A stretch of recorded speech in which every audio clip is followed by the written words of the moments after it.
12 در یا 12 دروازوں پر مشتمل عمارت کو عموماً 12 دری کہا جاتا ہے۔ میں اس وقت کامران کی 12 دری کے احاطے میں موجود ہوں۔ یہ 12 دری دریائے راوی کے بیچوں بیچ تعمیر کی گئی تھی۔ اس وقت اس کی صورتحال اتنی خستہ حال ہے کہ یہاں پر لوگ آنا بھی پسند نہیں کرتے۔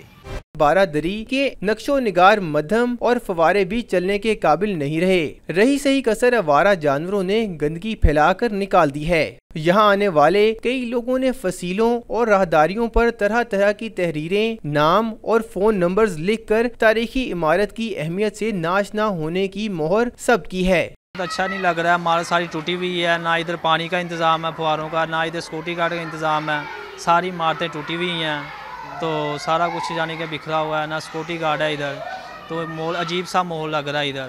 یہاں پہ صفائی بھی بالکل زیرو ہے، بالکل بھی مزہ نہیں آتا یہاں پہ آنے کا، بلکہ دل ہی نہیں کرتا۔ آج ہم یہاں پہ لاسٹ ٹائم آئے ہیں تو بالکل بھی دل نہیں کر رہا تھا کہ یہاں دوبارہ کبھی آئیں۔ 12 دری بلا شبہ ہمارا ثقافتی ورثہ ہے۔ اس وقت میں 12 دری کی مرکزی عمارت کے بیچوں بیچ موجود ہوں، جس کو وال چاکنگ کا شکار کر دیا گیا ہے۔ متعلقہ حکام کو اس سنجیدہ معاملے پر جلد از جلد عملی اقدامات کرنے کی ضرورت ہے۔